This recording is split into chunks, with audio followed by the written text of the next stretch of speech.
Adakah orang Melayu hari ini nak bermain dengan emosi yang sebenarnya Salam bahagia, salam pencerahan untuk semua teman-teman yang berkesempatan dengan saya. Apa khabar anda semua? Doa saya agar anda sihat walafiat. Ya, saudara. Apa khabar Cik Mohaini Pak Cu dari Langkap? Salam untuk semua pelayar, saudara Mak, saudara Syed Bakri, saudara Muhammad Asri dari Kuantan. Pak Aziz juga dari Kuantan, saudara Yan Iskandar. Terima kasih saudara Abdul Ghaffar Hamzah dari Kuantan, Puan Syarifah Hafifah dari Pasir Gudang, Puan Marabiah Abdullah, Puan Nurfisah Idris dari Kuala Kangso, Perak, Puan Marabiah Abdullah daripada Pandan Jaya, saudara Edi Tahir, saudara Azizul Muhammad Yusof, begitu juga saudara Abu Nems. Teman-teman yang tak sempat saya sentuh ni satu, saya mohon maaf. Sebab kita ni banyak benda nak bercara malam ni. Banyak benda yang harus kita bicara. Jangan lupa saudara, hari ini hari Isnin tanggal 4 Mac. Dan 8 hari lagi saudara, insya-Allah kita akan sama-sama menyambut kehadiran Fajar Ramadan, saudara. Dan tapi jangan lupa saudara, ini sudah masuk hari yang ke-1440. 1440 hari negara kita masih lagi ada diselubungi oleh virus tersebut. Jadi berhati-hati saudara, kalau ada majlis dan sebagainya, pastikan anda melakukan penjarakan sosial. Saudara, dan bicara kita malam ini sebenarnya kita nak bercakap soal tentang Kongres Ekonomi, tapi tajuknya kenapa mesti bangsaku terpinggir. Itu kena kita bercakap benda ni sebab banyak benda yang telah dilaksanakan oleh kesan daripada Kongres Ekonomi, tetapi masih lagi bangsa kita yang terpinggir. Saudara Rubidin, saudara Hafizi, Abdul Malik, saudara Mira Harun, Aqil Aishi dari Tampin, saudara Abdul Aziz dari Miri Sarawak. Apa khabar orang Sarawak? Sofian Yusof. Ya, Sarawak ni masih hujan lagi, saya tahu. Semalam, kemarin pun banjir lagi. Dan sebelum itu, saya harus mengingatkan pimpinan negara supaya jangan berbelanja wang negara tanpa had. Kerana jika wang negara dibelanjakan tanpa had, negara boleh mufis. Pada teman-teman yang menyunting semula live saya ini dan dimasukkan dalam mana-mana channel, tidak ada masalah bagi kita. Asalkan anda harus bertanggungjawab bersama saja. Kerana saya tak mampu untuk memantau setiap suntingan yang anda lakukan sebelum anda masukkan dalam mana-mana channel. Ingat saudara, ini adalah pencerahan politik yang matlamatnya adalah sekadar untuk memberi informasi kepada warga kita, saudara. Dan bila saya beri pencerahan, panel-panel kita memberi pencerahan, saudara, kita mesti berpegang pada prinsip, kita mesti bersetuju untuk tidak bersetuju. Saudara, bersama-sama saya malam ini, tak lain saya ialah Yang Berhormat Datuk Seri Syakar Samsudin, itu Speaker Dewan Undangan Negeri Pahang. Apa khabar Datuk? Alhamdulillah sihat. Alhamdulillah sihat walafiat. Terima kasih sekali lagi kerana tidak jemu-jemu menjemput saya. Mesti. Dan nampak gayanya kita ni dah jadi macam regular lah. Setiap bulan sekali keluar. Seharusnya begitu. Bolehlah kita berkongsi-kongsi pengalaman. Ya, Datuk. Sebagai orang yang saya kira bahawa saya agak lama juga dalam politik ini. Tapi baju tu lawa ke Datuk? Ini nampak muda. Ini dia recycle material. Maksudnya daripada kertas. Tak ada kat sini tu. Ini saya beli ketika saya masa tu lawatan kerja ke Australia. Saya lupa ke Datuk Amir, kalau tak saya boleh beli satu. Tapi kalau Datuk nak juga, saya terpaksa pergi ke Australia. PMX ada kat sana. Kirim satu. Ya, dan bersama-sama dengan saya juga malam ini, tak lain tak bukan, iaitu Ketua Penerangan UMNO Belah Persekutuan. Ini penting, saudara. Sebab warga kota ini perlu disantuni. Datuk Syakar selaku Speaker Dewan Undangan Negeri Pahang. Tapi sahabat saya, iaitu saudara Gulam Muzaffar, selaku Ketua UMNO Bagan Batu. Dan memanglah kadang-kadang orang wilayah ni kata dia macam kepala batu punya beraninya. Apa khabar saudara? Baik, Alhamdulillah Datuk Seri. Ini saya rasa kali ketiga ni. Ya, kena datang selalu. Saya hari ni teruja. Kan, sama dengan Datuk Seri Syakar ni. So, senior politician. Saya ni junior politician. So banyak dia punya asam garam berbanding dengan saya. Tapi saya rasa mengenali Datuk Seri Syakar ni, dia seorang yang very open-minded dan orang yang saya tengok dalam banyak kepimpinan ni sanggup melepaskan jawatan ketua bahagian. Ya, bukan senang, bukan mudah. So dia bagi kepada orang baru untuk memimpin UMNO bahagian Temeloh. That's a very thumbs up lah. Dan saudara, sebenarnya malam ini kita nak mengupas. Sebab sepatutnya semalam, saudara, sepatutnya semalam, tapi too early. terlalu awal untuk kita mengupas banyak perkara-perkara yang perlu ada buat kajian, iaitu tentang Kongres Ekonomi Bumiputera yang berlangsung daripada 29 hingga 2 bulan yang telah pun usai. Cuma dapatan saya yang paling penting sekarang ini apabila Presiden kita, Presiden UMNO Datuk Seri Zahid Hamidi melontarkan satu fikiran yang saya kata memeranjatkan saya juga apabila beliau menyatakan bahawa sudah sampai masanya negara kita mempunyai tanah di apa ini perbadanan tanah Bumiputera, di mana tanah-tanah kalau yang telah pun habis dia punya list, habis tempohnya, maka hendaklah diambil oleh kerajaan, tak boleh nak bagi. Dan ini sesuai dan sejajar dengan amanat Raja-Raja Melayu, iaitu 7 wasiat Raja Melayu, 50% tanah-tanah di negara kita ini mesti dimiliki oleh orang Melayu. Itu amanatnya, tanah rezerv Melayu. Tapi malangnya saya dapat kajian tinggal 12% saja. Quite serious matter kesan daripada biasalah. Kadang-kadang mereka yang berkuasa, mereka penguasa yang selalu saya memberi kritikan. Dan kerana itu saya mengundang Datuk Syakar ni kerana beliau mewakili negeri Pahang, negeri yang tanahnya besar.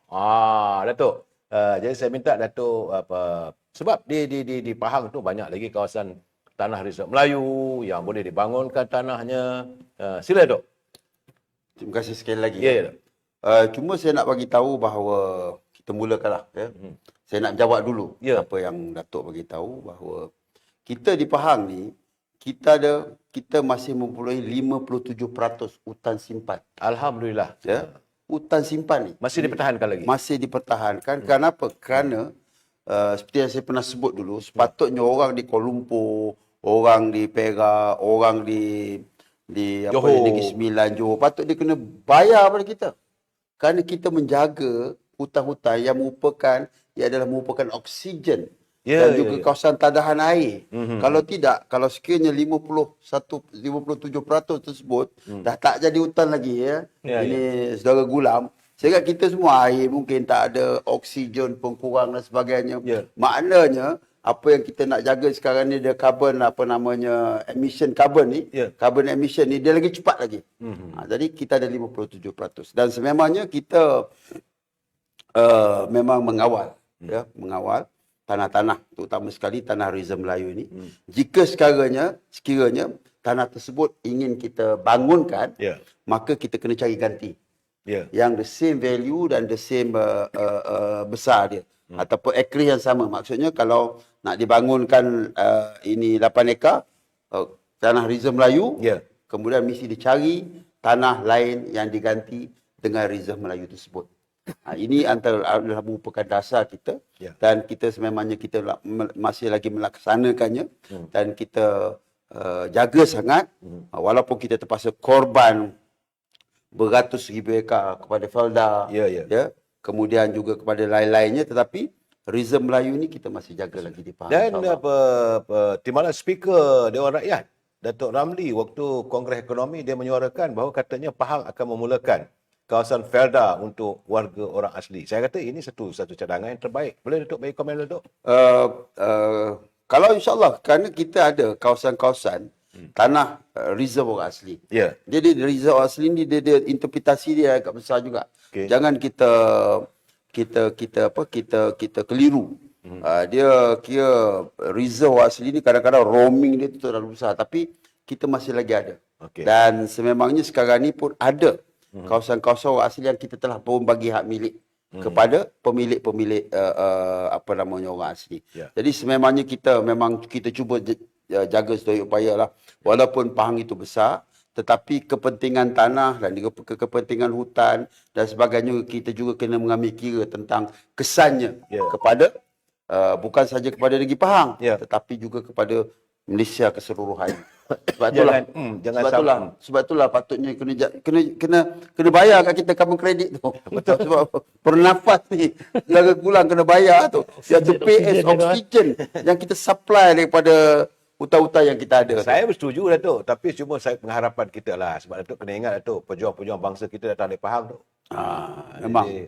Jadi perjuangan mereka adalah untuk mempertahankan InsyaAllah. tanah Melayu. Itu Sebab tu Datuk. kita cuba pertahankan, insyaAllah. Baik, Datuk, kita lagi sikit daripada isu tanah. Saya nak bincang juga dengan saudara Gulam Mustafa sebab dia begitu lantang membicarakan isu tentang yang sekarang heboh sekarang ni. Daripada GST tukar pada SST, daripada 6% pada 8%. Ya, warga perlu nak tahu juga. Saya beri ruang agak panjang. Kita bagi ruang pada Datuk ini. Boleh. Silakan. Bercakap Tak apa. apa pun. Kita panjang masa. Ya. So, yalah soalan Datuk Sri tadi cerita pasal SST kan. Ya. So, saya sebenarnya jawapan saya mudah ya Datuk Sri. So, jawapannya kita dah bagi soalan bocor pada rakyat 10 tahun dulu. Bila bosku, dia implement GST. Okay, kita masa tu kita ada transformasi ekonomi yang mana di bawah TN50 kita dah garapkan 12 kita punya bidang keberhasilan untuk rakyat Malaysia. So masa tu transformasi ekonomi negara yang mana Datuk Sri Najib Posku dah letakkan Malaysia di landasan dan kita dah predict in 15, 20, 25, 30 years along the way ataupun akan masa depan ni kita dah tahu macam mana perubahan globalisasi dengan pola politik, dengan masalah perang dunia antara Israel dan juga dengan Palestin, Ukraine dengan ni semua benda-benda ni kita dah predict. And trade war between China dengan US. Ini semua kita dah letak dan inilah kebijaksanaan pemimpin UMNO masa tu Datuk Sri Shaka rasa dalam sistem kita dah tahu apa kita nak buat. So apabila kita tukar regime tax kita 6% GST, ramai yang melompat. Mengguling-guling dekat tengah jalan. Protes bergembira. Tukar kepada SST. Dimomokkan, barang naik. Pula dah datang pula pembangkang masa tu. Macam-macam formula. Formula itu, formula ini, mansuh itu, mansuh ini, janji itu, janji ini. Dengan alasan, kalau mereka memerintah, mereka boleh beri yang lebih baik kepada rakyat. Ketika itu, sebelum PRU ke-14, kita kalah PRU 14. Betul? Kerana isu GST. Isu GST dan mungkinlah isu tentang yang melibatkan bosku 1MDB apa semua. Tapi masa tu tagline dia, apa dia? ABU, asal bukan UMNO. Ingat, asal bukan UMNO. Nak tukar kerajaan ni. Tanpa fikir, tanpa rasa syukur, ada benda yang sepatutnya kita boleh gunakan untuk kepentingan dan kebajikan rakyat di bawah regime tax yang kita usahakan, GST, ditolak. Okeylah. PRU 14 kita kalah. Okay. Ramai kawan-kawan kita dan kita UMNO Barisan Nasional kecundang dan tidak menjadi pemerintah. Betul? 2 bulan kemudian, Menteri Kewangan, Lim Guan Eng, mansuhkan GST. Jadi SST, 6%. Okay. Rentetan pada tu, saya nak tanya, adakah barang mulai daripada saat itu, harga barang turun? Tak berlaku. Tidak berlaku sama sekali, malah meningkat, makin meningkat, makin meningkat. Hari ini, SST, naik 2%. Lagi? 8%. Yelah betul lah orang kata, bukan semua yang kena. Tetapi kena tengok, ada domino effect. Walaupun 8 ataupun 9 sektor, yalah karaoke, golfnya, ataupun pusat-pusat hiburan ni dinaikkan 8%. Tapi kena lihat, seluruh ekosistem tax regime kita buat SST ni, sebenarnya membebankan masyarakat dan membebankan rakyat Malaysia. So kalau Datuk Sri kata dengan saya, jawapannya saya kata, 10 tahun dulu Datuk Sri Najib dah tunjuk dah. UMNO, Barisan Nasional dah tunjuk dah. Dengan GST sebenarnya adalah lebih baik. Sekarang ni rakyat nak berbuat apa? Kita dah tak adalah pilihan. Kita sekarang ni bukan memerintah. Kita hanya ikut kerajaan yang sedia ada ni. Kita bukan dominan. Dan kita diperintah. Dan kita terpaksa. Bolehlah saya kata. Mungkin dengan kepimpinan Yang Amat Berhormat Presiden Datuk Seri Ahmad Zahid Hamidi boleh menyuarakan tentang kegusaran rakyat. Sekadar menyuarakan lah. Ya. Tetapi apakan daya kita sebab kita bukan lagi kementerian ataupun dominan dalam bidang tu. Contohnya Kementerian Kewangan bukan di bawah kita. Dulu Datuk Seri Najib dia adalah Menteri Kewangan dan juga Perdana Menteri. So apa pun tindakan mungkin kita boleh ubah. Masa yang kita nak ubah GST tu, siapa ingat lagi? sampaikan PM kita ni digelarkan PM kangkung. Ya. Ingat tu Sri? Ya. Sekarang ni habuannya dan orang kata impact ni sekarang lah. Siapa yang kangkung sekarang? Makan Siapa yang kangkung lah kita jawabnya. So siapa yang kangkung? Ha. So faham lah. So rakyat ni segelintirnya kadang-kadang saya minta maaf lah. Kufur nikmat. Kufur iman. Ya, kufur nikmat bila Kufur ada nikmat. sesuatu yang lebih baik. Ya. Masa tu dengan GST kita boleh buat benda yang lebih bagus, pembelanjaan negara, pendapatan negara boleh kita turunkan ataupun kita curahkan kepada rakyat masa tu. Tapi bila rakyat fikir satu benda asal bukan UMNO, buat sampai satu perkara yang merosakkan segala perancangan yang kita dah rancang di bawah transformasi ekonomi, hangus macam tu. Sekarang dah nasi menjadi bubur tu. Apa lagi yang kita boleh buat? Rakyat kena telan je lah tu. Dia masalah kita ni, kita pun di kalangan ahli politik pun kita tak objektif juga. Patutnya yang baik tu kita teruskan lah. Betul lah, sepatutnya Kalau kita tengok lah. Amerika, kita tengok Amerika, kita tengok Britain, walaupun kerajaan bertukar tau, walaupun parti bertukar, tetapi dasar-dasar utama dia, kalau kita tengok Masih kekal. yang buat GST siapa? Yang buat GST John Howard di Australia. Dan disebabkan John Howard buat GST, John Howard kalah bertanding kerana rakyat marah. Tapi apabila buruh ambil alih, dia tak tukar. Dia tak tukar GST tu. Dia continue. Sebab dia melihat seperti yang saudara Gulam bagi tahu lah, maknanya dia kaji the best system for the nation. Betul tak? Bukannya kita buat itu kerana kita nak beli emosi mereka. Ini masalah kita. Masalah kita adalah kita tak akan recognize orang yang dulu buat. Betul tak? Banyak dasar-dasar ditukar. Sesuka hati orang ni naik, buat lain. Orang ni lain, buat lain. Tengok Trump. Ada dasar-dasar. Bila dia menang, ada dasar-dasar yang diteruskan. Soal apa? Soal pertahanan, defense, ataupun soal dasar luar. Diteruskan. Dia tak ada bagi tahu bila dia kalah, bila dia menang, dia cakap dia tak sokong Israel. Dia tetap sokong Israel juga. Betul. Ini dasar luar. Kan dasar luar yang konsisten.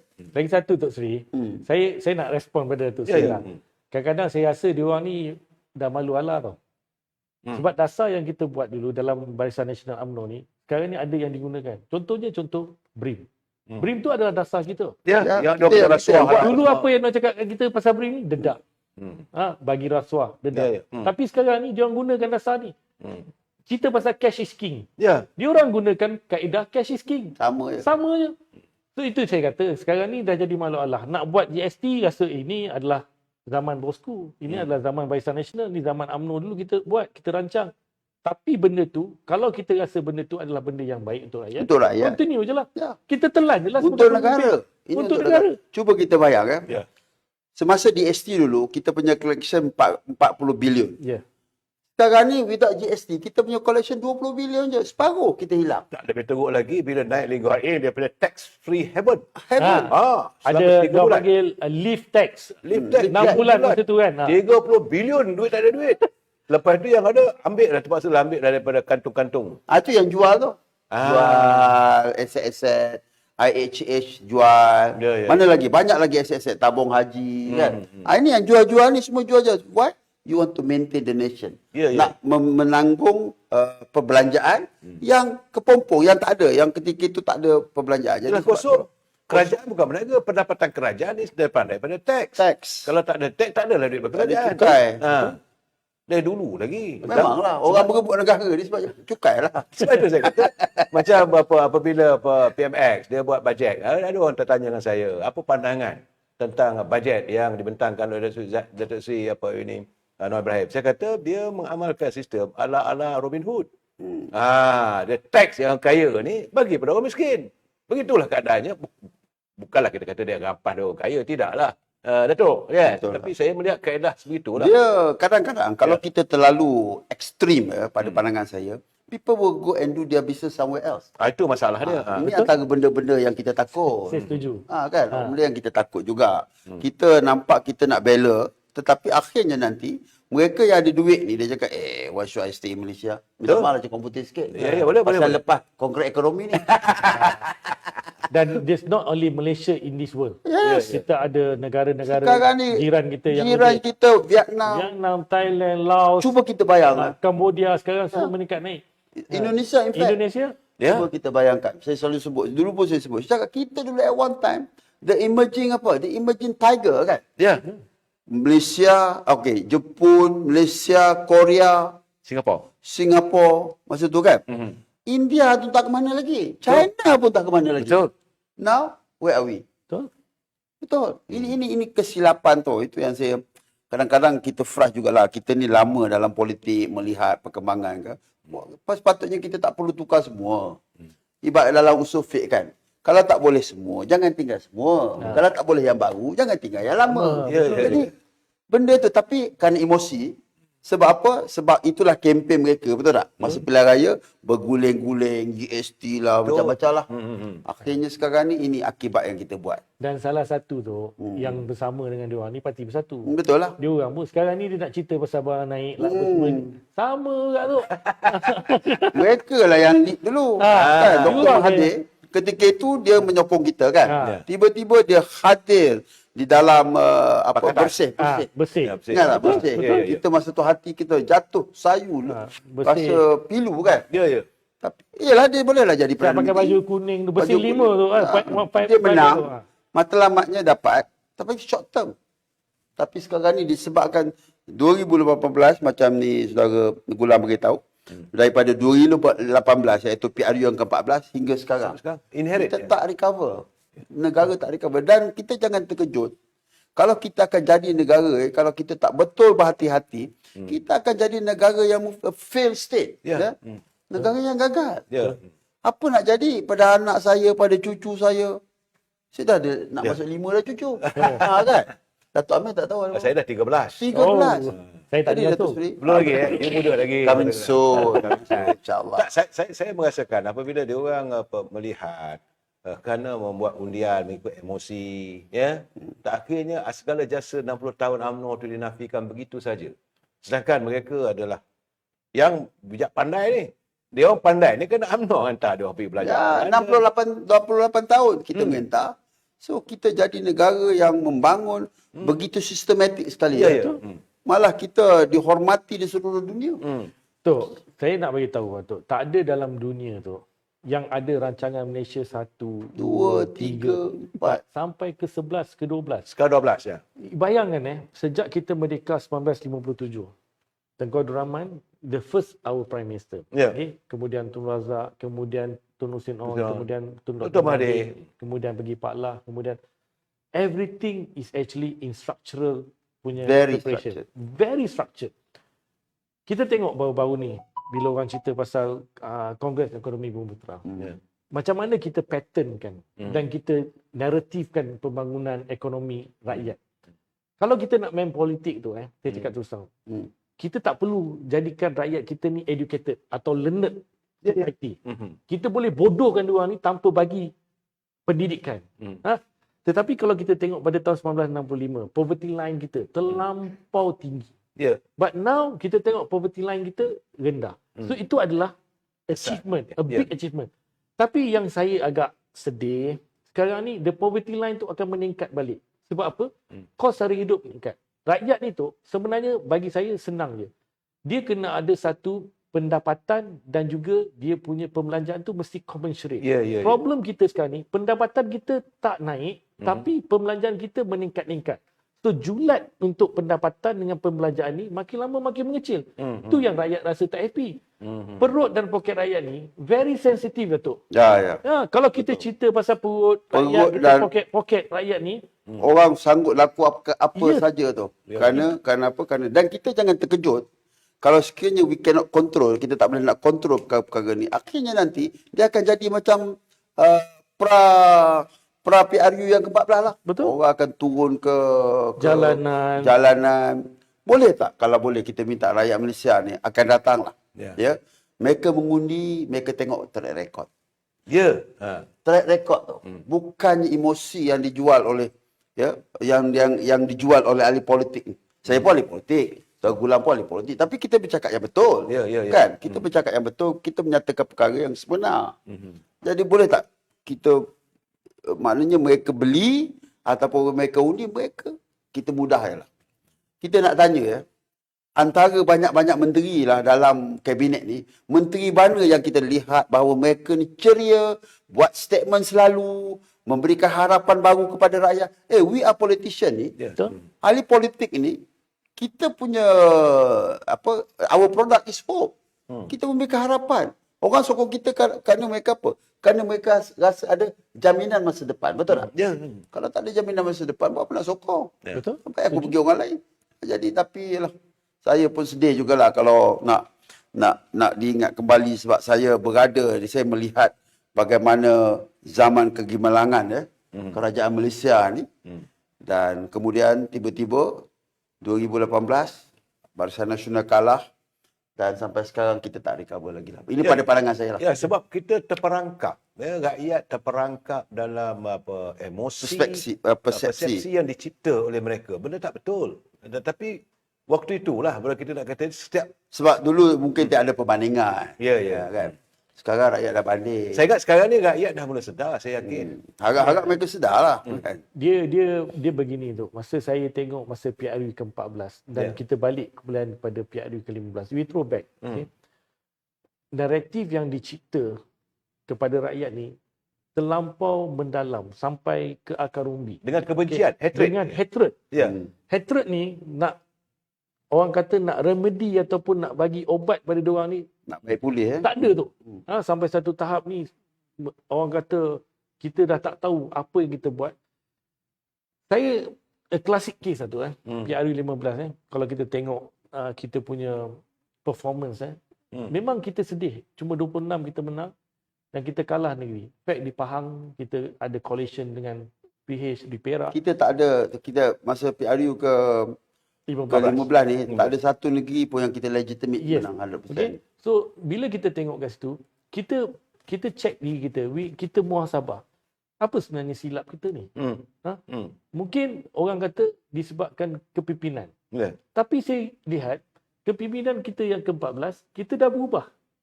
Kalau orang cerita pasal coalition kita bersama dengan DAP sekarang, kita kena lihat, masa kita bertanding PRU 15, kita tak bersama dengan DAP.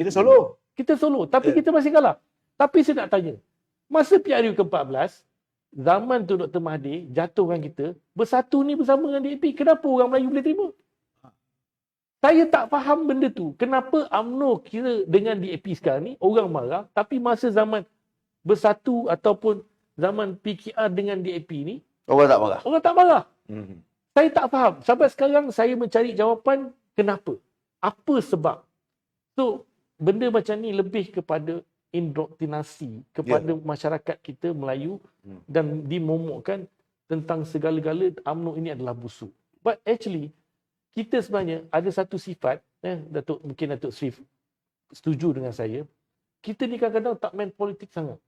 Kita ni fikir, kita punya core business ni, nak majukan UMNO, nak majukan negara, sampai kadang-kadang kita terlupa untuk bermain politik dengan rakyat. Betul. Rakyat ni kita anggap sebagai jewel, intan belian kita jaga. Tetapi kadang-kadang rakyat ni dia tak memikir dan menilai apa yang kita buat pada dia. Kadang-kadang itu yang saya kata, sebab itu tajuk bicara kita malam ini, Saudara Gulam, Datuk, kita kata kenapa akhirnya kesan daripada politik ni bangsa kita terpinggir. Kita semakin terpinggir. Bukan terhakis, terpinggir daripada arus pembangunan, arus ekonomi. Ya, saya sepatutnya ada kesedaran. Saya nak betulkan because ayat yang Datuk hantar kepada dalam grup ataupun kita punya topik hari ini ada soalan, tanda soalan yang besar. Sebenarnya kita ni UMNO tak pernah buat satu dasar atau polisi untuk meminggirkan bangsa kita. Tak pernah, kita tak pernah. Yang menjadi masalah, diorang yang meminggirkan diri sendiri. Diorang yang sebenarnya tak nak dalam bentuk involvement. Contoh, saya bagi tahu, MARA. Berapa banyak peluang di MARA? Berapa banyak dasar-dasar yang afirmatif yang kita buat untuk warga ataupun umat Melayu. Asalkan kau bin ataupun binti Melayu, itulah dasar. Dan kita, UMNO, tanya Datuk Seri Shakar, bila dia buat satu polisi, adakah dia buat polisi itu dia kata ini untuk orang UMNO je? Tak ada. Ini kita buat untuk umat Melayu. Betul tak? Betul. Ada kita nak masuk MRSM, bapak kau pas ke? Bapak kau bersatu? Tak ada. Sebab kita memikirkan tentang apa yang baik untuk umat Melayu dan juga kita nak pastikan agenda memperkasakan Bumi Putera Melayu ini berterusan, Tidak dipinggirkan. tidak dipinggirkan. Ya. Sebab kita kena ingat tu, dalam sesebuah negara tu, bangsa teras ni, bangsa teras ni kena strong, kena apa? Kena kukuh. Ha. Sebab orang Melayu dan Bumiputera, kita ada berapa? Kita ada 69%, 70, 70%. 70-an 2. Kalau sekiranya 70% bangsa ataupun kaum dia miskin, dia tak ada pendidikan, dia tak ada peluang, hanya bersegelintir menguasai, akhirnya negara tu semua akan kolaps juga. Ya. Jadi sebab tu kena ada keseimbangan. Jadi sebab itulah macam saya setuju dengan Saudara Gulam. Yang peliknya, saya pelik sikit lah. Kenapa? Kita macam-macam agensi ada, tapi saya setuju dengan Profesor Mazlan yang daripada UKM tu. Ya. Profesor Emeritus, Profesor Ulung. Bukan Profesor Ulung. Dia bagi tahu sikap. Attitude orang Melayu ni kita kena berubah. Seriously kena berubah. Tak, saya kesan daripada Kongres Ekonomi, nampak gayanya lah. Saya lapang dada sebenarnya. Apa yang tuntutan daripada UMNO? Sebab Kongres Ekonomi ni sepatutnya dominannya UMNO. Tak apa tuntutan daripada UMNO, lontaran kata-kata daripada UMNO. Saya nampak dari segi PMF, Perdana Menteri, dia memang Dia accommodate lah. dia betul accommodate lah. Betul-betul accommodate. Sebab dia tahu kalau bangsa Melayu lemah, negara akan lemah. Betul tak? Ya. Jangan kita ingat bila bangsa Melayu ni lemah, orang lain dia tak akan berjaya juga tanpa bangsa Melayu, tanpa Bumiputera dan orang Melayu.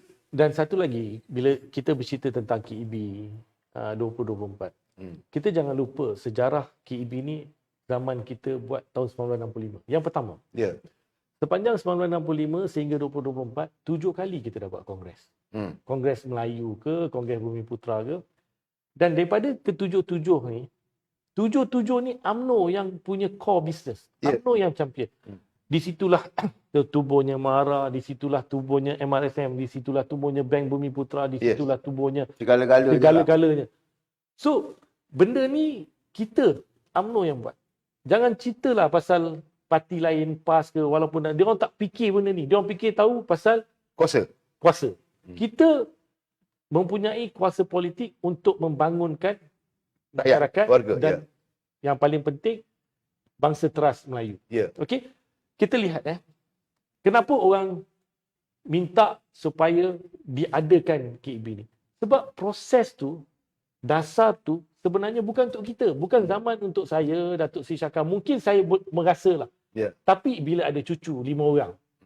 Ini yang sebenarnya kita nak. Sebab kita nak lepaskan legasi dan juga satu dasar yang baik untuk kesinambungan masa depan dia orang. 15 tahun, 20 tahun akan datang. Kalau kemakmuran itu ada, mereka akan mewarisi, inherit dia kemakmuran. Kita cuba bayang tahun 1965. Apa namanya, ini Kongres Melayu. Yang pertama. Tertubuhnya MARA, tertubuhnya RISDA, tertubuhnya Felda dan sebagainya. Saya nak bagi tahu, bukankah kerana MARA yang ada ni yang menyebabkan ramai di kalangan orang Melayu yang mampu untuk pergi ke luar negara, yang boleh untuk pergi ke luar negara. Sebab masa tu kita kurang universiti. Kita universiti kita mungkin ada dalam 5-6 je. Satu jadi kita je tak tu. mampu. Satu. Masa tu UM saja. Lepas tu baru ada UKM. Bila kita ada dasar pendidikan, baru kita tubuh UKM. Lepas Kongres Bumiputera tu baru kita ada UKM. Yang kedua, tahun 1968 baru kita banyakkan untuk UKM, lepas tu UTM, USM dan sebagainya.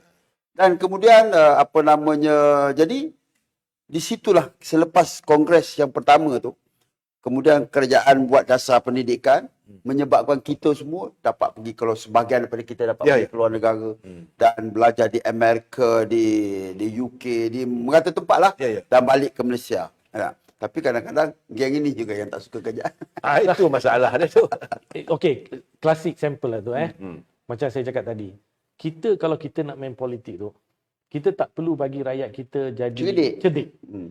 Kita boleh jadikan rakyat kita ni miskin, kita boleh Korupsi bukan nak main politik. Kalau kita menguasai politik. Okey, kita boleh jadikan rakyat kita ni bodoh, kita jadikan rakyat kita ni miskin ni sebab macam Mugabe macam mana kita buat dekat Zimbabwe, negara-negara Afrika. Memang rakyat. Kita punya pemimpin daripada zaman Tengku Abdul Rahman, inherit by kita punya kepimpinan yang sekarang ni, kita tak bertindak sebegitu. Kita punya niat nawaitu kita biar masyarakat negara maju dengan learned citizen, educated citizen, civilization kita nak buat. Ini yang kita bina. Dan kita baru masuk dalam 60-70 tahun, not even 100 years. Kita punya ketamadunan untuk kita nak majukan masyarakat. But bila datang politik yang hatred, datang politik yang divide and rule, narrative fitnah, pelbagai dan orang kita percaya. Dan orang kita ni boleh percaya. Dan sekarang yang banyak percaya ni dah menyesal. Sekarang ni bila kita tengok lebih bagus lagi ST. Ini kita balik pada soalan yang pertama. So bila kita buat, kita banyak negative perceptions bila mula-mula kita nak buat. Tok Sri, saya nak bagi tahu, bila kita punya dasar ni berjaya, orang yang beratur dekat depan pintu nak minta bantuan dengan marah, inilah orang-orang yang benci dulu. Betul. Inilah orang-orang yang akan ada bantuan masa mula-mula kita nak buat, contohlah sekarang ni, dalam kita punya manfaat 8 manfaat besar. PMX minta marah Datuk Seri Ahmad Zaimidi wujudkan 2,500 skim rumah mampu milik. Okey, ni 2,500 ni kita tak tanya pun di ahli UMNO. Kita tak tanya. Asal dia BIN dan BT Melayu, kita akan pertimbangkan. So, mana salah kita? Mana silap kita? Silap saya satu je. Gulab, Datuk. Silap kita mencaturkan politik dengan penuh keikhlasan dan kejujuran. Betul. UMNO landasan politiknya jujur. Kita lebih yakin bahawa apa yang kita buat ini ikhlas, track record kita yang ada ikhlas. Balasan rakyat pun ikhlas. Rakyat kepada kita pun ikhlas. Akhirnya kita menggarap. Sila. Yang kalah. Jadi sebab itulah. Kalau kita tengok, saya nak sambung apa yang saudara Gulam beritahu. Kita bandingkan negara yang merdeka sama dengan kita. Apa? India dia awal lagi. Awal lagi, baru je. Indonesia awal lagi. Kita tengok Kenya.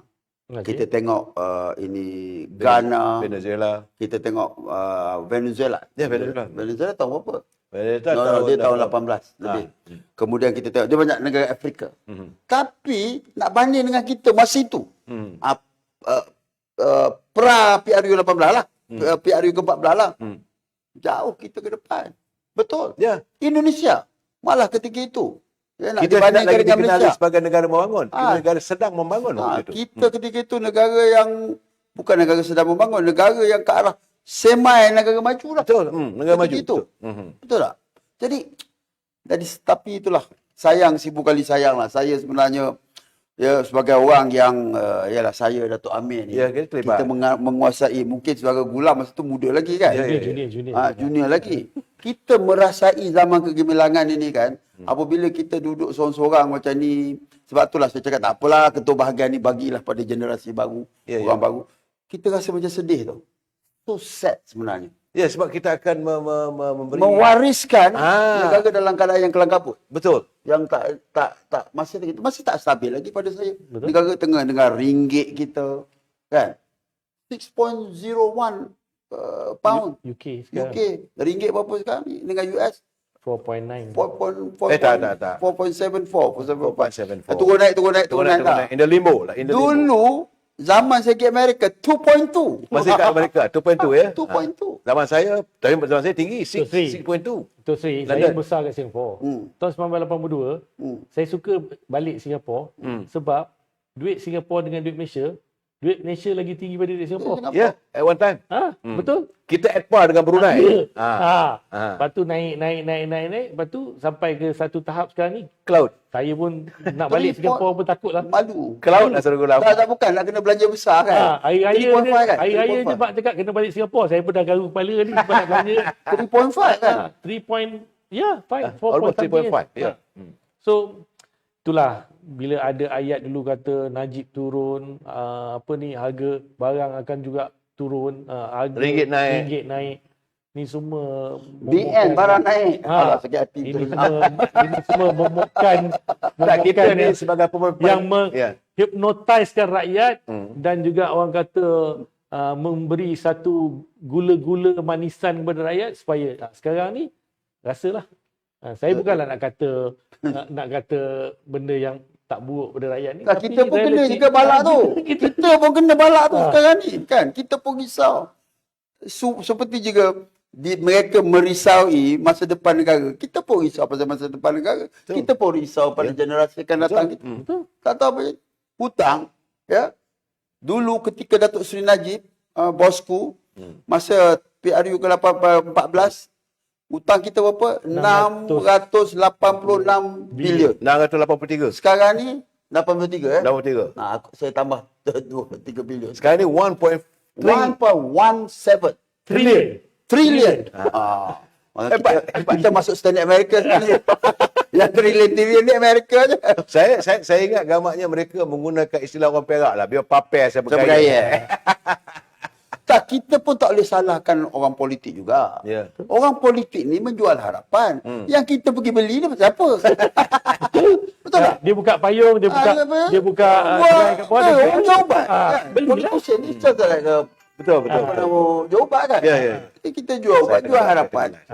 Nah, masalah sekarang ni Datuk, saya seriau juga sebab hari ni apabila dinyatakan bahawa graduan-graduan Melayu yang keluar dari pusat-pusat pengajian tinggi katanya mereka terperangkap dengan gaji rendah bawah RM2,000. Okey. Yang ini saya rasa masa KEB tadi ada bincang. Ada bincang. 65.6% lah. Dia ada bincang masa itu hari di Dasar bawah ekonomi kluster- baru ini kongres tadi bincang juga. Ada. Dia Ya. ada kluster hasil. Kita ada 10 kluster dan saya rasa Ada. Di bawah Tan Sri Datuk Sri Nur Azlan Ghazali tak salah, dia ada bincang dan kluster-kluster ni banyaklah para cendekiawan, academician yang bincang tentang pelajar-pelajar atau undergraduates ni yang sekarang ni masih lagi mempunyai masalah daripada segi tangga gaji. Underemployment ni. Underemployment yang mana gaji yang dia kata gaji progresif ni hanya 2,000 untuk permulaan. So benda-benda macam ni sebenarnya kita kena lihat secara holistik pelajar-pelajar kita. Kadang-kadang ada isu pelajar-pelajar kita ni juga dia terlampau memilih kerja. Kalau kita tengok 3 kerja yang bersifat 3D, dangerous, dirty and difficult, graduan kita tak nak. Tak ada. Dia tak nak pergi. Dia tak nak explore, dia tak nak venture. Walhal kerja-kerja macam ni adalah kerja-kerja yang boleh mendatangkan pulangan yang baik. Ya. Dan apabila kita tengok isu ni, saya baru balik daripada Jepun dengan Datuk Sri Zahid. Kenapa Datuk Sri Zahid menekankan pasal TVET? Inilah sebenarnya nak tukar perception daripada segi technical vocational education yang kita terapkan, dia sebenarnya boleh added value kepada kitanya pelajar-pelajar yang hanya mahasiswa kita ni berpegang kepada teori, CJ. Ada scroll, ijazah, kononnya dah boleh dapat kerja yang mempunyai gaji yang mewah. Tapi kita kena lihat, dulu kita condemn budak-budak yang TVET, vocational, teknik. Ini budak tak ada masa depan. Sekolah teknik. Sekarang ni, saya sekolah teknik. Saya sekolah teknik buat mechanical engineering. Civil. Orang-orang ni sekarang ni lebih dapat pendapatan gaji. Contoh, saya di Giat Mara.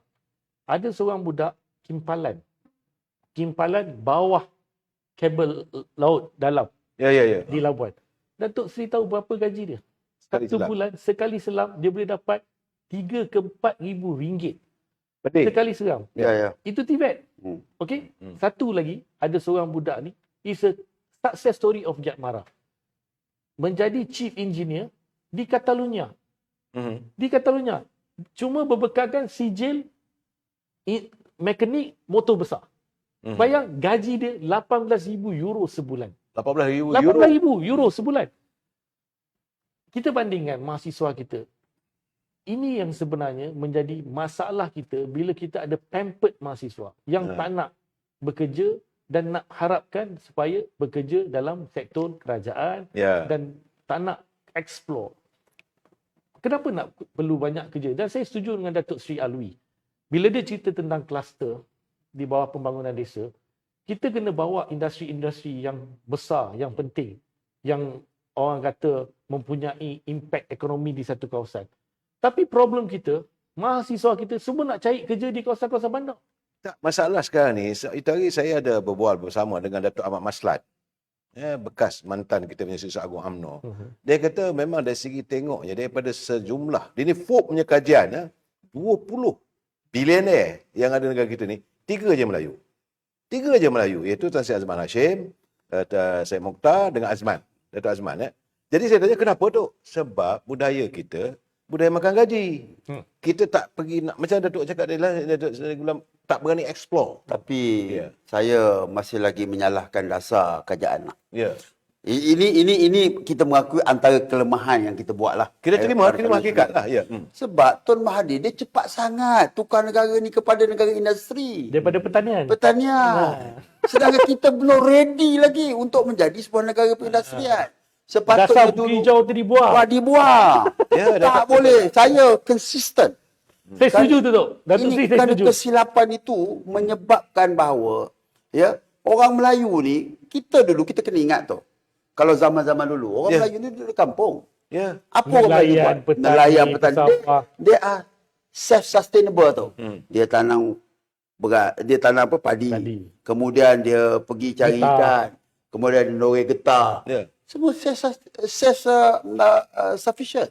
Sendiri kan. Tapi Pesawah juga lah jumlah yang banyak pergi ke Mekah. Jadi pasal ketika itu kan. Yes. Jadi bila Tun Mahathir dia tukar dasar pandang ke timur, buat perindustrian, sedangkan benda tu dipakai apa? Semiconductor company je.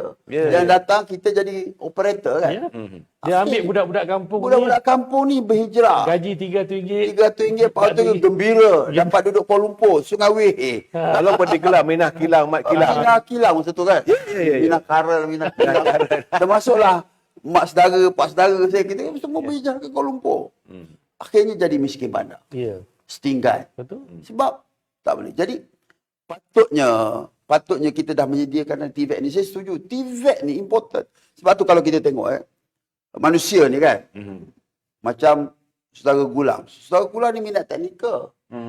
Contohnya kita teknikal ni dia tak perlu you ada chemical engineer, civil engineer ataupun mechanical engineer punya PhD, masters or degree.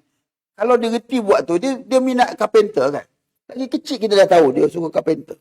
Kalau kita galakkan ada TVET macam ni sekarang ni. Ya. Sebab tu saya tanya Datuk Timbalan Perdana Menteri, Datuk Sri Zahid. Sebab itulah ada beberapa proposal yang diberikan kepada Datuk Seri Zahid tentang beberapa bidang-bidang baru ni. Dia cakap kalau boleh saya tak nak ada exam. Betul. Exam oriented ni rosak kita tau. Ya. Tok, saya nak bagi contoh. You pergi ke Jepun Saya baru pergi ni Jepun. kan. Nama institut tu Institut Conscience. Bayangkan kita ditunjukkan budak berusia 16 tahun. 16 tahun. Dia duduk macam ni. Okay. Dia punya kerusi tu macam kerusi gaming. Yang budak-budak main game tu. Dia boleh tukar kerusi dia untuk dia operate satu robot di kawasan pertanian. Jauhnya lebih kurang 1 kilometer daripada rumah dia menggunakan Wi-Fi. Dia boleh control and real time. Dia boleh membajak, dia boleh buat saliran ataupun dia boleh buat kerja-kerja untuk pertanian dengan menggunakan dia punya joystick. Bayang, umur 15 tahun. Maksudnya, dia dah tak perlu lagi exam oriented. Dia cuma, dan satu benda yang saya tengok di Jepun, di Tibet, dia orang selalu buat competition, robotic competition. Robotik, robotik. Ada setiap kawasan ataupun kampus-kampus di orang universiti ni, okey, kau buat. Kita bagi kau, okey, kita nak buat benda ni dan masyarakat ataupun pelajar-pelajar yang dekat universiti ni lawan. Kita bantu, kita bagi kau sedikit grant, bantuan apa semua, kita tengok. Dan mana robot ataupun dia orang punya hasil yang baik itu akan diangkat dalam industri dan menjadikan mass industry. Itu yang sebenarnya kita tengok. Pasal tu kalau kita tengok di Jepun, cara dia orang pertanian dan juga industri modernization, yes, true. So kita buat industrial tapi kita tinggalkan pertanian. Tinggalkan terus. Kita tak perlu. Saya setujulah. Saya nak bersalah bagi dia.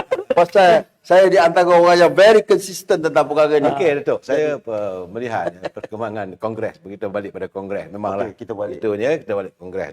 Saya melihat bahawa peruntukan disediakan untuk memajukan KL semua 1 bilion. Pengumuman daripada Datuk Seri Perdana Menteri, dia kata 1 bilion diberi peruntukan untuk memajukan. Cuma saya unsing satu aja, apakah dana tersebut itu dapat disalurkan kalau banyaknya birokrasi. Saya melihat bahawa kita ni, sukarnya orang kitanya, akhirnya kita terpinggir kerana birokrasi pihak bank. Yang sepatutnya bank ni membantu lah, bukan? Tapi kalau orang Melayu nak pinjam ni, seolah-olah orang Melayu tidak ada kelayakan. Tidak ada langsung simpati daripada pegawai bank. Sedangkan pegawai bank itu orang Melayu untuk membantu bangsa kita ni. Kemudian datang pula dia punya kakitan-kakitan kerajaan, bila nak buat projek itu apa semua tu, banyak sangat birokrasi. Datuk sekarang dekat marah, boleh cerita dengan saya, Dok? Cerita. Nah. Gap bara. Ya, gap bara. Tadi Datuk Seri Shaka dia tak setuju tentang daripada pertanian tukar secara drastik. Setuju? Dan saya juga sebenarnya nak kata, dan mungkin Datuk tend to be agree or tend to not to be agree. Saya sebenarnya agak skeptikal dengan kita punya fungsi JLC. Ya, ya. Okay. Saya tengok bila perswastaan, konsep perswastaan yang dibuat oleh Tun Dr. Mahathir, ini pun satu kesilapan. 1984 kita tukar LNN jadi TNB. Oh, Okey. habis. Kita tengok zaman-zaman tu bila Telekom. semua Telekom jadi Telekom. dulu STNB, Syarikat Telekom Malaysia Berhad, lepas tu Ya, jadi ya. Telekom. So perswastaan ni sebenarnya mewujudkan catalyst Ya, ya. kepada kapitalis. Pemangkin kepada kapitalis sebab berfungsikan modal untuk keuntungan. Dah tak ada dah sifat CSR. Dan yang paling saya rasa agak kecewa, JLC ni bersaing dengan usahawan Melayu kita. Ya, ya, ya. Apabila usahawan Melayu kita ni nak dapat kontrak, nak berniaga, kita jadi masalah sebab kita kena bersaing dengan JLC ni. Naratif JLC dasar kita buat ni sebenarnya adalah pemudah cara kepada usahawan Melayu, Bumiputera. Tetapi dia yang create anak-anak syarikat. Betul. Bersaing. Oh, bersiap. Bersaing. Macam mana Contoh. kita nak wujudkan usahawan yang bagus? Macam mana kita nak buat usahawan yang berjaya? Sebab JLC sendiri dah ada satu syarikat yang mana pemikiran kapitalis, nak untung. Sebab berasaskan modal, dan modal pusingan itu perlu kita bagi balik kepada pemegang saham atas bentuk dividen. So ini yang saya nampak. So lagi satu yang saya rasa, yang saya terpanggil atas dasar JLC ini, bila kita tubuhkan ni, kita kena letak the right person yang ada semangat Melayu yang jati diri dia kuat. Nak majukan bangsa. Pasal tu bila kita tengok contoh, apa fungsi Malaysian Building Society Berhad? Dulu fungsinya nak bagi kepada orang yang tak mampu pinjam di pinjaman di commercial bank. Untuk beli rumah. Kita buat. Tapi ditukar. Tahun 1970-an kalau kita tengok orang tua yang tak mampu untuk buat pinjaman, boleh diberi pinjaman. Tetapi bila tukar 90-an, 2000, orang-orang ni dah tak dapat dan kelayakan. Apa fungsi agrobank? Agrobank untuk pertanian, untuk membantu masyarakat petani. Tetapi sekarang tengok dah jadi komersial. Apa jadi bank industri? Bank industri ni untuk orang yang buat dalam industri. Tapi lepas tu jadi apa? So benda-benda ni UMNO dah cipta, dah buat dasar-dasar. Tetapi daripada segi pelaksanaannya ke laut. Tapi saya nak tanya, zaman bila yang tukar-tukar ni semua ni? Zaman Dr. Mahathir. Okay. So zaman tu Dr. Mahathir, kita terang-terang je. Sebab lebih kepada mencari keuntungan dan kita melupakan tentang kita punya mewujudkan tycoon Melayu baru. Ya, tak ada. Tapi yang peliknya mana pergi? Tak ada. Dulu mana Ada pergi, 2-3 orang. Yang tinggal lah. Tak, yang tinggal siapa?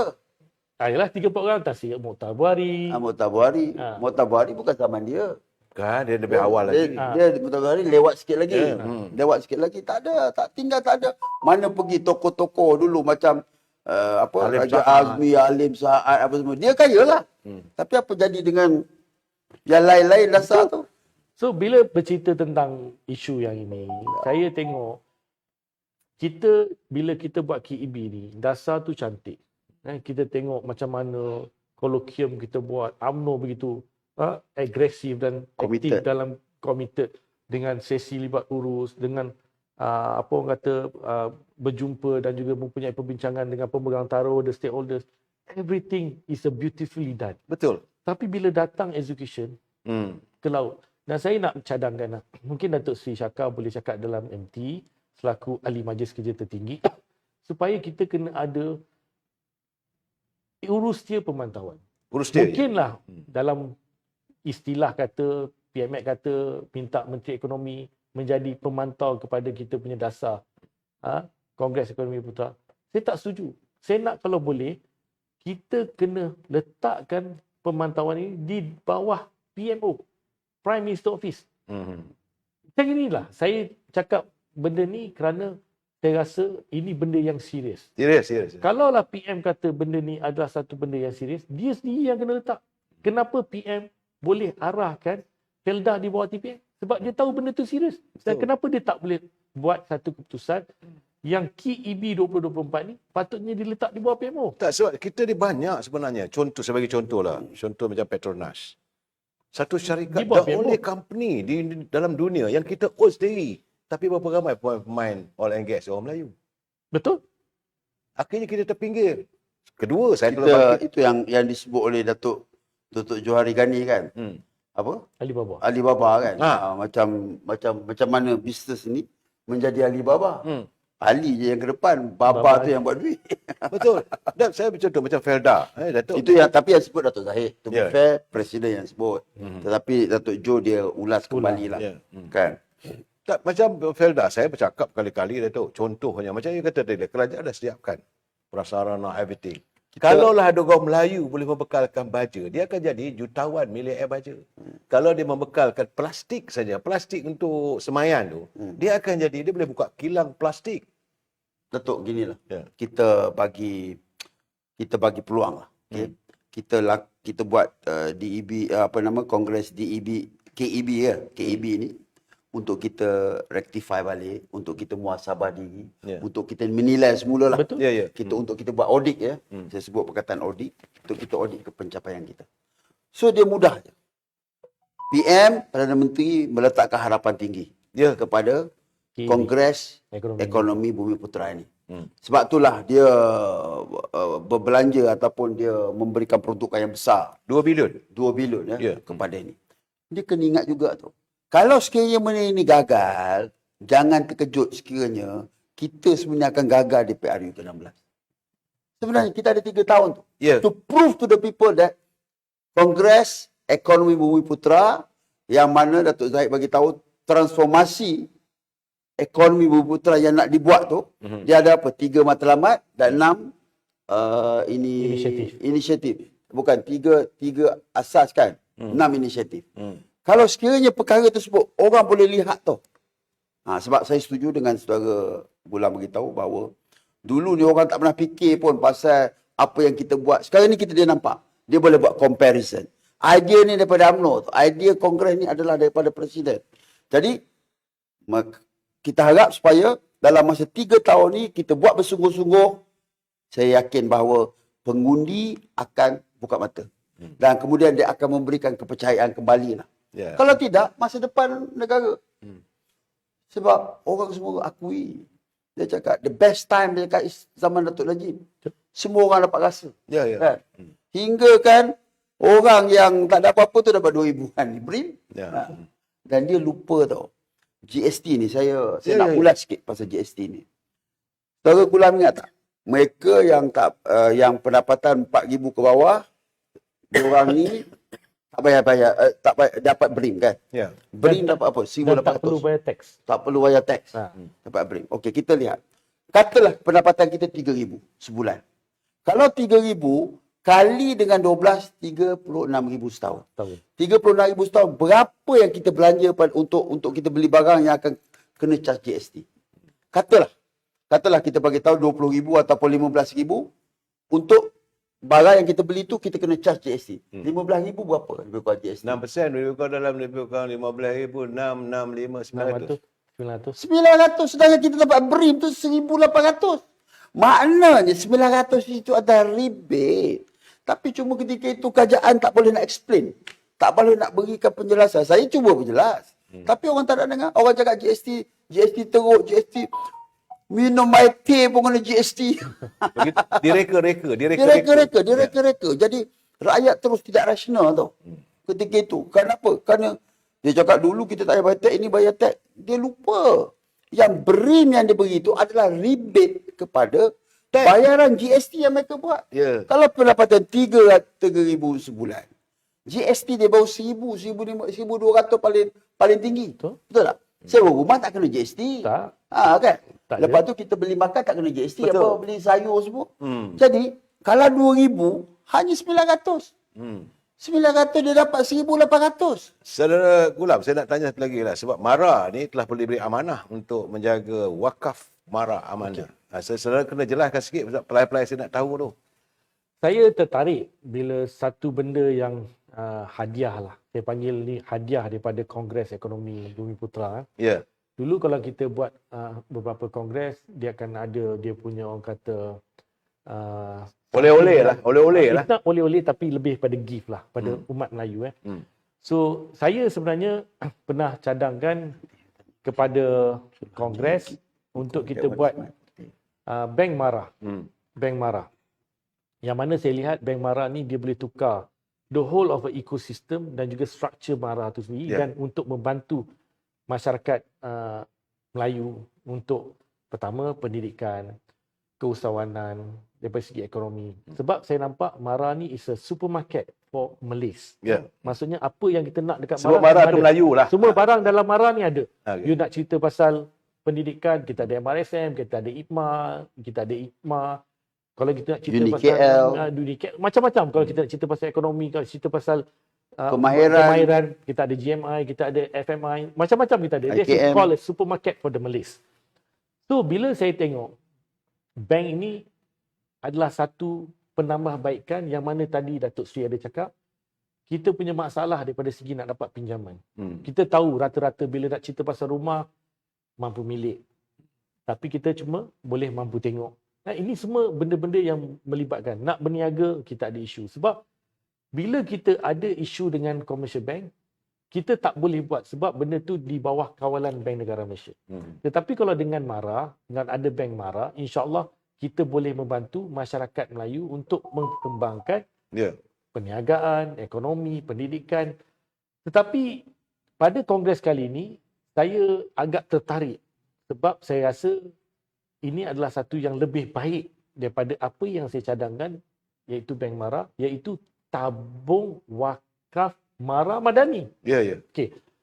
Bila saya olah, saya tengok, saya baca dan saya interpretkan benda ni, saya rasa ini satu benda yang lagi cantik. Sebab tabung ini diletakkan dalam satu sistem di MARA yang mana kena ingat bukan hanya saja di bawah kementerian tetapi dinaungi oleh Yang di-Pertuan Agong. Ya. Ingat Yang di-Pertuan Agong. Maksudnya akan ada supervision yang ketat. Betul. Dan juga inilah sebenarnya satu benda yang kita lihat, benda yang boleh kita tukar the whole of the structure dan ekosistem untuk pembangunan dan memperkasakan agenda orang Melayu. Satu benda yang saya nak sentuh di bawah tabung ini, yang mana kita lihat mungkin orang tak perasan. Kenapa Datuk Seri Zahid dan juga Datuk Seri Johari Ghani dan juga Datuk Wira Sri Agung Ashraf Majidi championkan pasal wakaf. Wakaf ni sebenarnya instrumen ni adalah instrumen Islamic. Islamic Bank. Islamic. Maksudnya patuh syariah. Kalau kita tengok kaedah kita nak duniawi dan kita nak ukrawi. Maksudnya ada elemen duniawi dan elemen ukrawi dalam produk yang kita bagi kepada masyarakat Melayu. This is something yang cantik, yang very fine line yang orang mungkin tak perasan tetapi saya perasan. Dan saya nak olahkan dan nak bagi tahu kepada masyarakat, tengok UMNO begitu teliti. Kenapa kita tak pakai instrumen lain? Kenapa kita tak pakai instrumen yang konvensional ataupun ada di bawah bank-bank komersial lain? Kenapa kita guna instrumen wakaf? Sebab kita tahu tanah-tanah wakaf yang ada begitu bernilai. Bayangkan dalam tempoh 2 tahun kita boleh menjana dana sehingga 1 bilion dengan kita punya penglibatan tanah-tanah wakaf untuk kita bantu memperkasa dan menaikkan taraf hidup orang-orang Melayu. This is something yang orang Melayu kena lihat hasil usaha. Mungkin kita tak rasa sekarang, tetapi 3, 4 tahun, 5 tahun orang akan rasa. Dan masa itulah saya cakap harapan kita pada PRU ke-16, orang Melayu kena memberi balik peluang kepada UMNO, Barisan Nasional untuk lead this country supaya kita boleh meneruskan agenda. Dan kerisauan saya Sekiranya kita kalah dalam PRU16 dan tumbangnya kita, saya percaya dasar-dasar informatif yang kita buat selama ini untuk membangunkan masyarakat Melayu akan terus Tinggal kenangan. ditinggalkan dan menjadi Tinggal kenangan. sejarah Ya, ya. yang mana Dan sebelum ni lepas tu orang akan salah kita. dan orang akan salah kita. Okey, Ni ambil itu orang. bab wakaf. Saya nak tanya Datuk juga satu hal lagi sebab ini disentuh begitu tegas gig apa ini Gig ekonomi. gig ekonomi ni Datuk. Dia champion ni, dia champion. Gig ekonomi ni sebenarnya gig ekonomi ni dia lebih apa? Gig ekonomi ni interpretasi dia ataupun ini takrif dia. Ya. Kita bekerja yang kita tidak ada majikan lah. Kita bekerja based on sama ada masa, waktu. Dia tidak ada dia tidak terikat Sendiri bos. Jadi bos sendiri. dia tidak terikat dengan akta pekerja. Ya. Maksudnya. Tapi sebenarnya gig ekonomi ni, Saudara Gulam, Datuk, dah lama dah buat orang Melayu ni. Ingat tak kalau kita nak pergi sawah dulu kan? Kita hari ni kita kalau kat Pahang tu kita panggil, kita buat paya, kita bukan buat sawah. Kita nak pergi merangir tu. Merangir ni tau. Merangir ni maknanya kita nak bersihkan apa namanya sawah tu. Merangir. Sebelum nak menuai kan. Sebelum nak menuai kan. Kita merangir dulu. Jadi dulu wan saya, nenek saya, dia akan cakap, okey 4-5 orang ni datang. Kita bagi dia makan, bagi dia tu. Kemudian kita akan bagi dia saguati sikit lah. Mungkin masa tu RM1, RM2. Dia masa tu dah besar lah. Salah ya. Kan? Kemudian dia akan habis bila tu? Dia akan habis sebelum masuk Zuhur. Ada mungkin kita pergi pukul 8 pagi, 9, 10, 11, 12. 12.30 tu habis. Makan 4 jam, habis. 4 jam setengah lah. 4 jam setengah habis. Dia bagilah dia RM1, RM2. Kemudian gardener. Ini gig ni. Sebab dia tak terikat. Jadi sekarang ni bila kita kena COVID, maka gig ekonomi ni ramai penyanyi. Sebagai contoh, penyanyi ni gig. Sebab dia tak ada majikan, dia menyanyi dia dapat. Tak menyanyi dia tak dapat. Yeah. Jadi apabila masuk COVID ini, timbullah apa nak e-hailing dan p-hailing ni kan. P-hailing ni yang hantar makanan, e-hailing ni yang motor rider dan sebagainya ni. Jadi timbul masalah tentang eksploitasi. Maksudnya mereka yang bekerja sebab mereka ni menggunakan platform. Ya. Platform dia sebenarnya banyak, ada 40, 50 platform.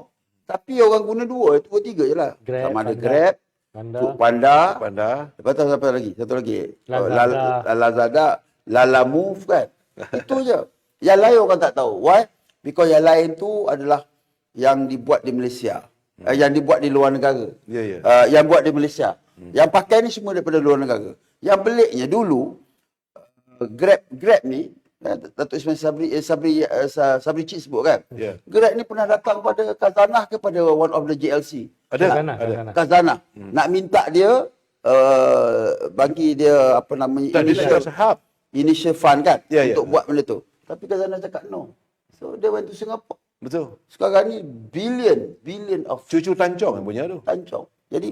Jadi apabila ada masalah ni, mereka dieksploitasi dan sebagainya dari segi harga dan sebagainya. So Presiden bagi saya ini tasking lah untuk jaga usaha biro, NGO dan kesatuan sekerja ni. Jadi yang paling hampir sekalian kita ni gig lah. Yang datang jumpa kita dan sebagainya. Jadi dah lama dah berjuang. Jadi bila kita buat seminar, kita panggil TPM datang, kita kita galakkan mereka, kita team up dengan Perkeso dan sebagainya, dan kita bagi penerangan dan sebagainya. Kita from time to time kita bagi tahu pada kerajaan bahawa mesti diwujudkan Suruhanjaya untuk gig ni. Jadi Presiden sebut ni dalam Perhimpunan Agung, saya masih ingat lagi, Perhimpunan Agung dia sebut, dan kemudian selepas tahun lah, alhamdulillah lah. Kongres. Maknanya kongres ni, maknanya dari segi ni kita PM pula recognize. PM recognize, PM tahu. Ya. PM ni sentiasa, dia ni satu benda je, PM kita ni dia sentiasa membela golongan-golongan mustadafin, golongan-golongan yang tertindas. Tok, saya dapat gaya. Golongan menindas. Ya. Jadi dia luluskan ni, maknanya perkara tersebut kena bawa di parlimen, dan kemudian of course lah negotiation dan sebagainya. Ini maknanya akan ada Suruhanjaya gig lah. Akan ada Suruhanjaya gig lah. Nampak gayanya saudara. Itulah saya kata masa kita terhad. Saya ingat akan datang saya akan panggil Saudara Gulam Muzaffar ni, kita bercakap soal MARA saja. Saya panggil ni Chairman MARA pun nampak dia culas, nampak gayanya. Sekejap ada, sekejap tak ada, sekejap ada, sekejap tak ada. Kan? Saya rasa mungkin apa saudara Gulam boleh mencipta. Saya ingat suara Gulam pun dah cukup lah. Suara Gulam pun dah cukup Dah cukup dah. Kemudian kita akan membicarakan pula nanti dengan Datuk Syakar untuk tentang gig Suruhanjaya, gig anak-anak muda dan sebagainya. Dan dah hal-hal. Contohnya macam wakaf tadi. Wakaf tadi. Jadi dia sedikit maknanya sebab dia gini, kuasa tanah ni kuasa kerajaan negeri. Kuasa kerajaan negeri. Jadi itu mesti ada sedikit sebanyak apa kita sebut kena blend lah. Ya. Maknanya kena harmonikan lagi lah. Macam mana persekutuan negeri. Sebab kita tak boleh nak ambil kuasa negeri ni. Betul. Dan juga persekutuan pun tak nak bagi-bagi je kuasa pada negeri kan. Begitu je kan. Ya. Vice besar lah. Tak, nanti kita akan bincang Datuk. Itu kena bincang. Masa kita ni terhad lah Datuk. Tok, cuma 1 minit tu Ya. Saya nak minta laluan sikit lah. Cuma saya nak bagi tahu, apa pun inisiatif yang kita buat KB ni, kita kena registerkan kepada rakyat. Ini adalah core business UMNO. Core business UMNO. Ya. It's a core business UMNO. Kita kena bagi tahu. Contoh macam Suruhanjaya, pekerja gig. Ni Datuk Syakar ni. Yang Tapi sekarang ni ramai orang claim tu. Orang macam-macam nak buat. Nak buat sana, nak jumpa sana, nak jumpa sini. At the end of the day, apa yang kita cetuskan, orang lupa. So, tendensi orang tak nak berterima kasih, tak nak bagi appreciation pada kita dan orang lain claim. Ini masalah UMNO. Sebab UMNO ni, dia selalu buat benda yang dia takkan claim. Ya. Bila kita buat, ni silap kita tu. So, saya kena cakap, Datuk kena cakap dalam MT. Betul. Menteri-menteri kita ni. Kena bagilah muka sikit kan. Cakap, ini adalah, apa malunya? Saya cakap terus terang kalau saya jumpa dengan kaki tangan di bawah KKDW, dikemas, Giat Mara. Saya berada di sini disebabkan UMNO. Idea ni datang daripada UMNO. Saya nak tambah sikit je. Ya. Tahun 1995 tu, saya di Perhimpunan Agung UMNO. Ya. Saya wakil pemuda. Ya. 4 perkara yang saya cadangkan. 4 perkara. Saya ni bawa usul ni. Kita bincang pagi petang siang malam masa tu untuk bawa usul pendidikan ni. 1. Gaji guru dinaik taraf daripada sijil kepada diploma. Bila dia maktab perguruan tu dia naikkan kepada diploma, gaji guru naik. Yang kedua, UPSI. Itu saya yang Universiti Perguruan kita yang bawa tu. UMNO yang bawa, saya yang bawa. Yang ketiga, PTPTN tu yang punya banyaknya orang dapat manfaat tu, kita yang bawa tu. UMNO yang bawa tu. Dalam tahun 1995. Dan yang keempat apa tu? Center of Excellence. Kita ada, iaitu kita buat undang-undang baru, iaitu Akta Universiti Swasta. Yang membanyakkan Center of Excellence. Center of Excellence ketika itu. Ya, saudara. Ingat betul lah. Gulam kena bagi tahu kita jangan malu tu. Kita ni masalah kita malu. Dia selada-gala je. Bukan apa Datuk. Kita dia orang malu nak mengaku. Yang baik, yang macam yang tak baik kita malu juga. Lagilah malu kan. Saudara Gulam. Ya, saya kata tadi, asalnya kerana UMNO ni, dia mencipta ataupun mewujudkan sesuatu dasar, usaha dan sebagainya, berpaksi kepada kejujuran dan keikhlasan. Betul. Sebab itu kita tak mewawarkan. Tapi orang pula ambil benda begitu, tempik balik kita. Datuk Saudara Gulam, saya rasa dalam seminggu 2 lagi saya akan panggil saudara kena hadir balik, kita akan bicarakan. Boleh. Bulan puasa boleh? Lepas tarawih. Ada lepas tarawih. Kita buat apa tu? Kita buat apa nama? Ini live. Ini. Kita buat ni. Kita buat podcast More. Baru. Baik, podcast More. InsyaAllah, bulan puasa nanti pun dua-dua panel Podcast ni More. bersetuju hadir. So, jadi kita di Allah dekat 15 minit dah overrun ni. Tak apa. Kan? Ini tengah hot topik ni, tak ada masalah. So, bagaimana saudara, saya ucapkan terima kasih pada dua-dua panel saya dan kita akan panggil dalam bulan puasa. Kena datang, Datuk ya. InsyaAllah. Jangan tak datang. Podcast More. Podcast More. Teman, jangan lupa lusa, bukan besok, lusa kita tengok pula, kita panggil satu lagi kepala batu nak datang, itu saudara Datuk Abdullah Sani. Kita akan membicarakan tentang sikap wakil rakyat di parlimen, dah parlimen. Ini kita akan bicarakan lusa malam lusa. Saya tunggulah, AHF sentiasa menjanjikan sesuatu yang istimewa untuk anda. Terima kasih Datuk. Terima kasih saudara. Saya ucapkan anda selamat maju jaya. Wabillahi taufiq wal hidayah. Assalamualaikum warahmatullahi taala wabarakatuh. Selamat malam. Terima kasih.